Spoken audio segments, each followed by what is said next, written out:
ಮಳೆಗಾಲ ಬಂತೆಂದರೆ ಏನೂ ಅರಿಯದ ಮುಗ್ಧ ಮಕ್ಕಳಿಗೆ ಎಲ್ಲಿಲ್ಲದ ಖುಷಿ. ಮಳೆಯಲ್ಲಿ ಓಡಾಡುವುದೆಂದರೆ ಎಲ್ಲಿಲ್ಲದ ಉತ್ಸಾಹ.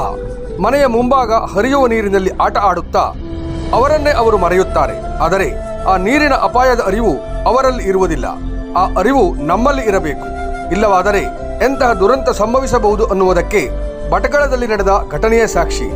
ಏನೂ ಅರಿಯದ ಮುಗ್ಧ ಮಗು ಭಟ್ಕಳದ ಆಜಾದನಗರದಲ್ಲಿ ಆಟವಾಡುತ್ತಾ ಮನೆಯ ಮುಂಭಾಗದ ಕಾಲುವೆಯಲ್ಲಿ ನೀರು ಹರಿಯುವುದನ್ನು ನೋಡುತ್ತಾ ಆಟವಾಡುತ್ತಾ ಹೋಗಿದೆ. ಆದರೆ ದುರದೃಷ್ಟವಶಾತ್ ಕಾಲು ಜಾರಿ ಆಯ ತಪ್ಪಿ ಕಾಲುವೆಯಲ್ಲಿ ಬಿದ್ದಿದೆ. ಆ ಕ್ಷಣದಲ್ಲಿ ನೋಡಿದ ಸ್ಥಳೀಯರು ಮನೆಯವರನ್ನು ಕೂಗಿ ಕರೆದಿದ್ದಾರೆ. ಮನೆಯವರು ಕೂಡಲೇ ಬಂದು ಮಗುವನ್ನು ಆಸ್ಪತ್ರೆಗೆ ಒಯ್ದಿದ್ದಾರೆ.